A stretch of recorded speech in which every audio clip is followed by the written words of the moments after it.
erstes geht es hier auf dieser Bühne, auf der Deep Dive Stage bei den OMR 2018 um Sprachsteuerung, um Alexa und Siri, die ja inzwischen im Alltag so angekommen sind, dass am Montag, ich glaube diesen Montag war es, Klaas Häufer-Umlauf in seiner neuen Show Late Night Berlin sogar einen Song über Alexa gemacht hat, beziehungsweise er hat es geschafft, einen Rap-Song komplett von Alexa und Siri rappen zu lassen. Und wir haben uns gedacht, das ist doch auf jeden Fall ein guter Anlass, um hier auf dieser Bühne auch mal über Digital-Marketing, eben über diese Sprachsteuerung zu reden. Deswegen haben wir jetzt hier einen Speaker, der gehört zu den weltweit Top 3 Entwicklern von Amazon Alexa Skills, wie man sie heute nennt, und erreicht mit seinen Sprachanwendungen heute schon monatlich 2 Millionen Nutzer. In den nächsten 20 Minuten wird er uns also erzählen, wie genau Marketeers der guten Alexa das richtige Marketing denn mal beibringen. Hier ist für euch Nick Schwab.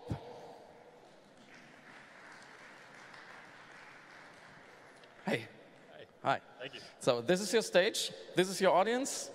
You good? I'm good. You got exactly 20 minutes. All right. So, I'd like to say, have fun. Thank you. All right, let's get the bad news out of the way.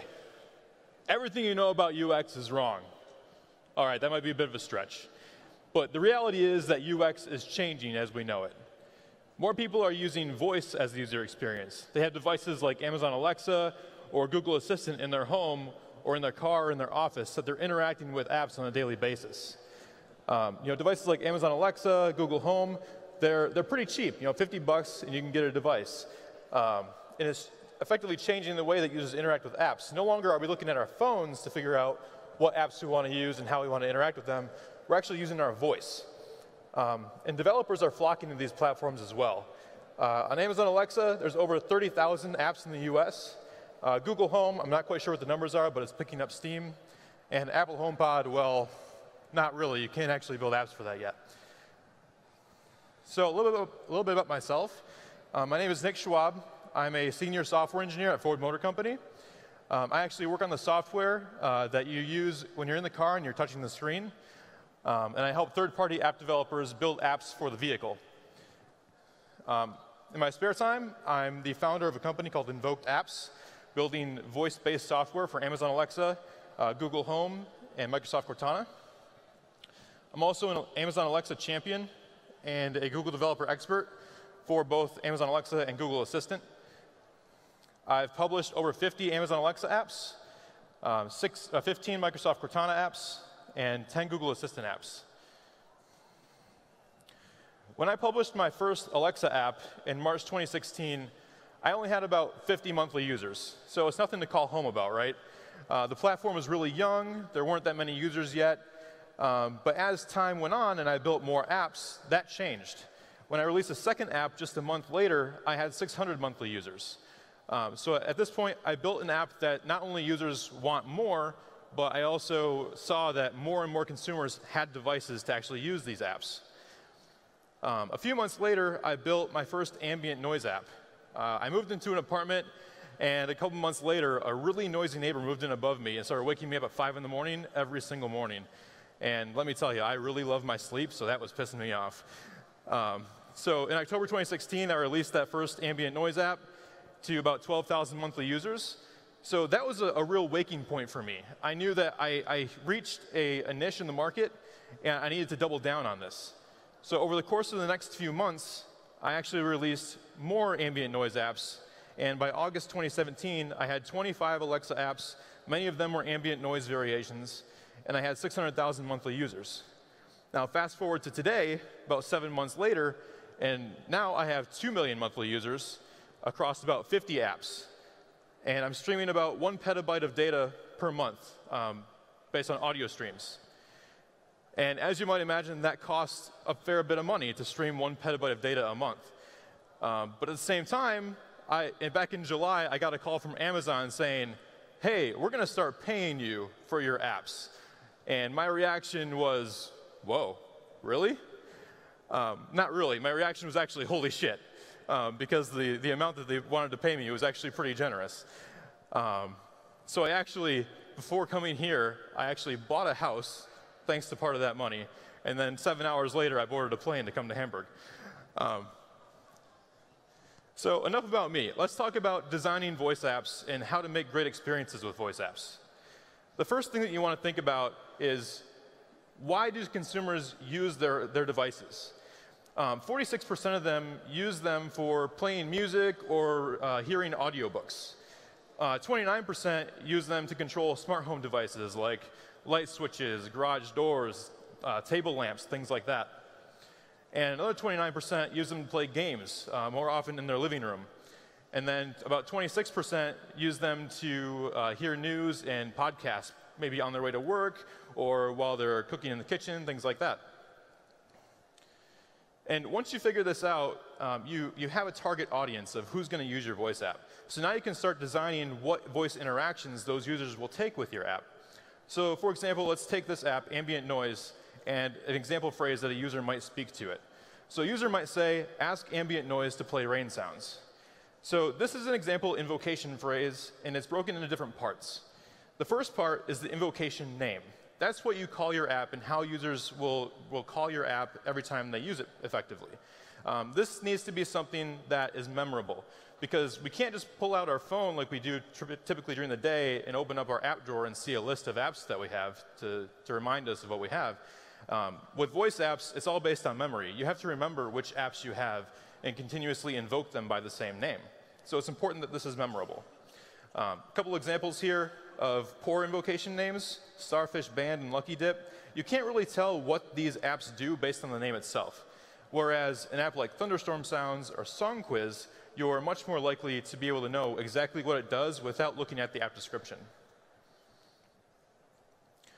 And the other part of that invocation phrase is the utterance. This is effectively what you want the app to do.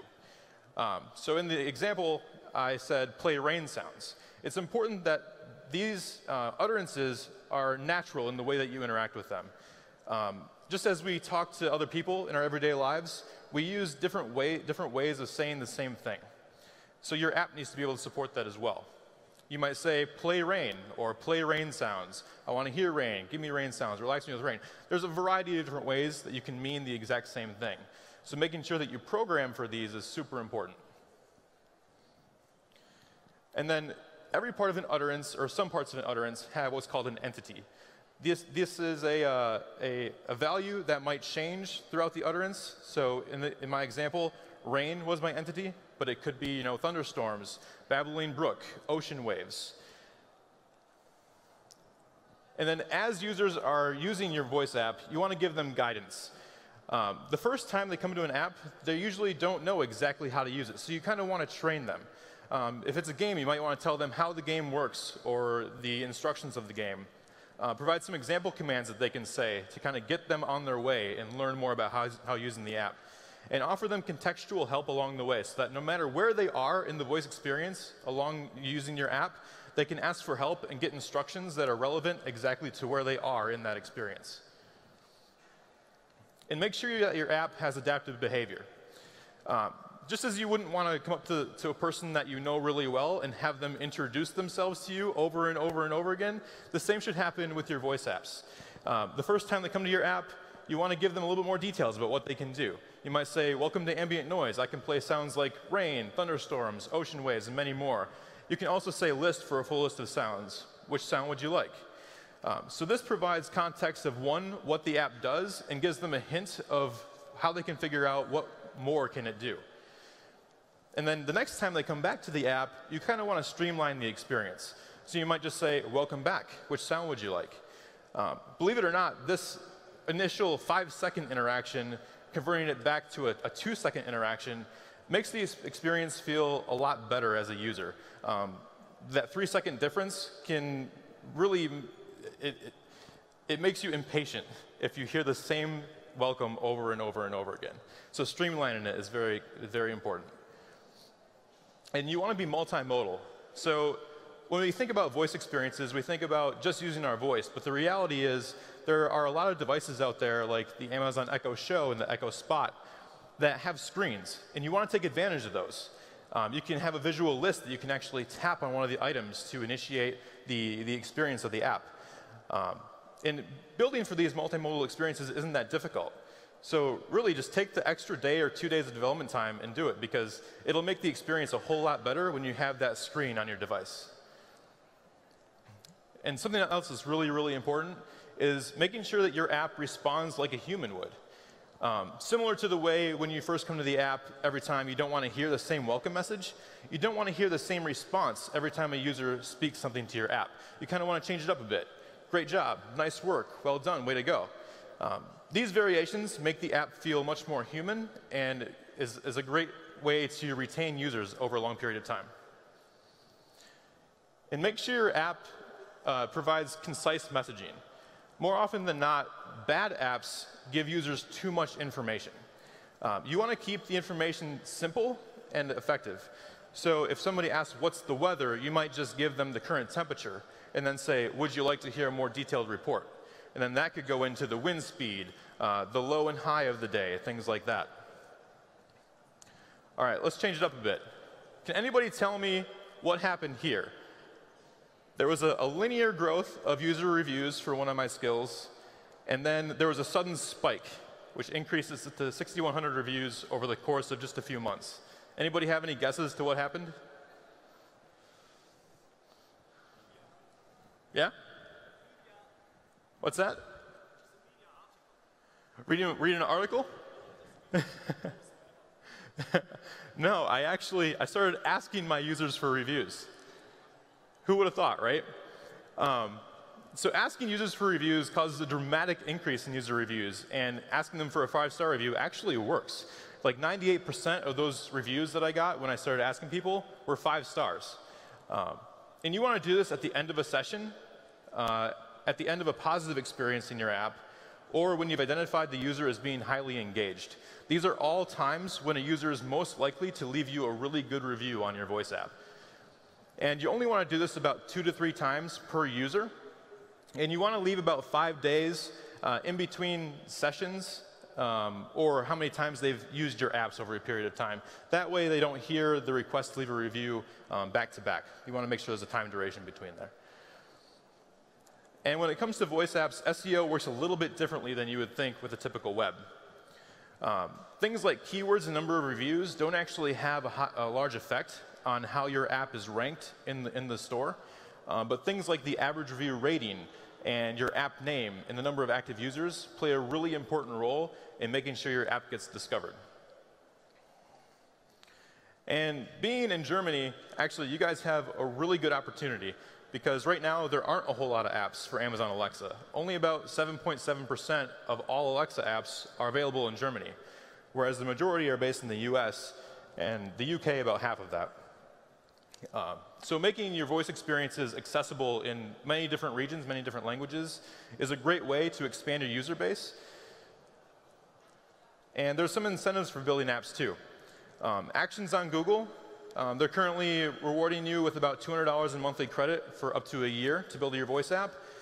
Amazon is doing something similar with a $100 a month credit, but there's no 1-year cap on that. And for most voice apps, that's enough to cover your monthly expenses. So really, the only monetary investment that you need is that initial building your app. The ongoing costs are basically subsidized by these credits. Actions on Google, as well as Amazon Alexa, offer you some swag. Basically, they want you to advertise for them. So they might give you a free T-shirt for your first app, or a free T-shirt, or a hoodie, or even sometimes an Echo Dot as you publish a new app every month.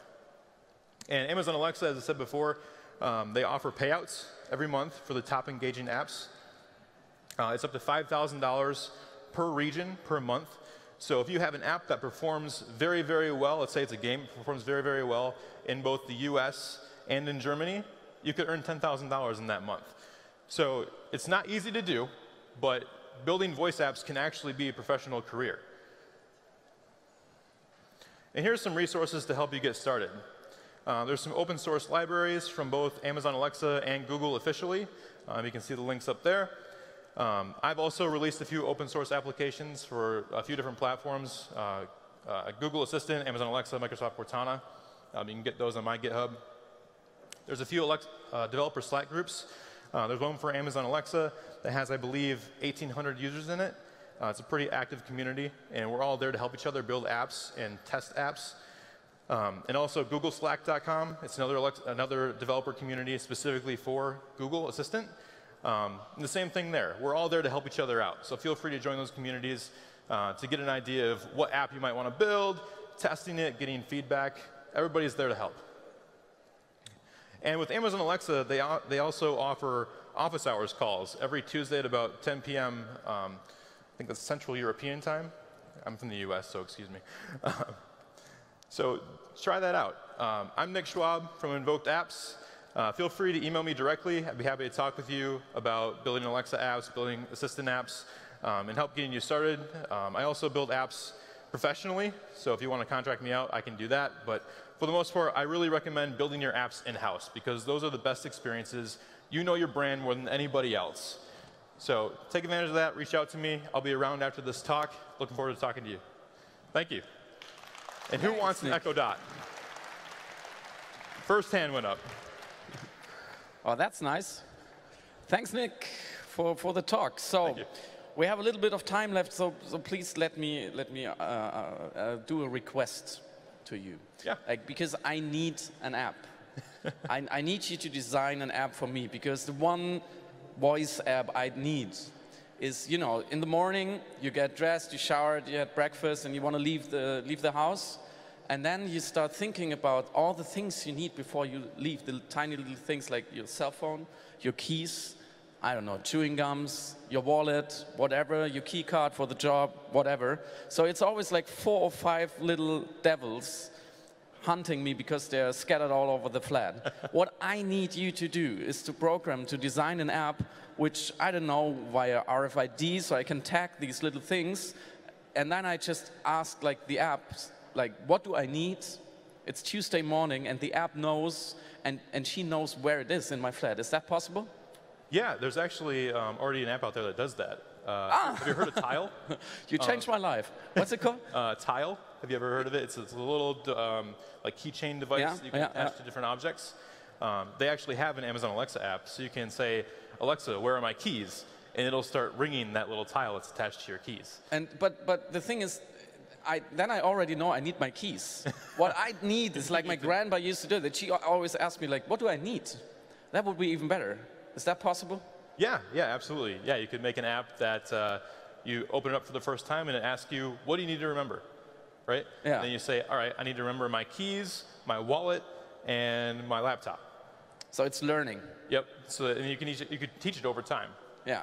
And then the next time you open it up, you could say, Alexa, ask my to-go list what I need. And it might say, don't forget your keys, your wallet, and your laptop. That's great. That's great. So maybe you can do a little role play. I name the app Nick, so that's you and I'm the user. So I get up in the morning and I say, hey Nick. Yeah, you have to respond because you have to see me human. Hey, how's it going? Great. What do I need? It's Tuesday. What do I need? Oh, you might want to remember your keys, your wallet, and your laptop. Yeah, that's true, but it's my day off. Oh, it's your day off. Sit back, relax, don't do anything. That's good. That's the most intelligent app I've ever heard of. What you currently working on? What do we have to expect from you? Like, what's the next project? Oh, geez. For me, I'm really doubling down on the whole ambient noise experience. Because, like I said, I have 2 million users who use that every month. And with more and more features coming out on Amazon Alexa and Google Home, I'm just trying to keep up on all those features and things that I can add to those apps to build better experiences and maintain competitive. What kind of stuff do you personally use in your home? That's a great question. Do you talk about that? Yeah, Is it too personal? No. I love the smart home ecosystem, so I have lights that are controlled through Alexa. I also use it for ambient noise, actually, because I created that whole app purely because I couldn't fall asleep with my noisy. Really? Yeah. So what's your #1 fall asleep sound then? The #1 is thunderstorm sounds. Really? It puts you to sleep? Yeah. Listening to a thunderstorm? Yeah, there's actually like scientific studies that say that listening to the sounds of nature actually help you fall asleep. You're kidding. And it's funny because I built that app and I used it for about a month before I published it. And when I published it, I just saw instant user growth, and I was like, wow, I'm not the only one with this problem. And a ton of people apparently have these Alexa devices in their bedroom. Yeah. So why do you think it's a thunderstorm? Why of all noises it's a thunderstorm? I mean, I choose waves, I guess. Yeah, like so subtle waves. Waves is another popular one. The three most popular are rain, thunderstorm, and ocean waves. All right. Because a thunderstorm, I mean, it's danger. It sounds like danger. Right. Yeah, the thunder in that skill is actually very subtle. I see. I did that intentionally so it wouldn't wake the person up. But yeah, people really love their ambient noises. And Amazon I think they were caught by surprise when they realized how successful those skills were. Yeah. What do you think, like in 5 or 10 years, if we meet again on this stage, what are we going to be talking about? What is the next big thing for you? I think we'll see a landscape change in how Alexa works with brands. Right now it's really important to have that invocation name that I was talking about that's memorable and easy to access by consumers. I think that's going to be kind of obfuscated away from the general consumer. So you might just say, Alexa, help me sleep. And it'll just pick one. It'll pick a sound for you and just open it right up. So you don't have to remember the invocation name anymore. You can just tell Alexa the ultimate goal that you want to achieve, and it'll do that in an intelligent way. And the same for brands. I think you'll be able to say, Alexa, I need some toothpaste. And maybe the most popular toothpaste brands can actually bid for that inquiry, just like they might bid for Google AdWords right now. Yeah, I see. But talking about like Alexa and voice apps, we talk about privacy all the time. So where is the limit for you? Would you say, okay, go no further? I don't want to share like what's happening in the bedroom, actually. Yeah, that's a tough one. I'm a big believer in these ecosystems. I give Google a lot of my information. I give Amazon a lot of my information. These companies, it's in their best interest not to invade your privacy in a way that would scare somebody. And I think they're really cautious about that. So personally, I'm not afraid of providing them any information. I'm confident that they use it in an intelligent way, in a professional way. And I think moving forward in the future, more consumers will be more understanding of that. And that fear will kind of go away. Yeah, you cited one user who said, like, I want the app to know myself better than I know myself. Exactly. I'm sure you have heard about the uncanny valley, when like robots look like humans, and it's almost too much because it seems strange. Have you experienced an uncanny valley in terms of knowing a user, so that, as you said, like you scare the user because you know him too well? I haven't seen that in voice apps yet. I would love that myself, to be able to just say, Alexa, what do I need to do today? And have it know exactly what I got to do. Maybe it automatically calls the next person on my calendar. Whatever I would typically have to do manually, I would love for it to just pick it up and do it automatically for me. Or if I have a conference call, have it dial in by itself at the time the conference call is supposed to start, and then dial me in. That way, I'm just instantly connected at the time I need to be connected, because more often than not, I'm a couple minutes late for conference calls, and that's just my fault. Or if Alexa would do it for me, I would. Oh yeah, every day. I missed like 2 last week. Right, yeah. And this comes down to a time management issue, and sometimes user error, because picking up your phone and dialing into a conference call kind of sucks right now. And Amazon is tackling that in interesting ways, too, to provide you an easier way to connect to your conference calls.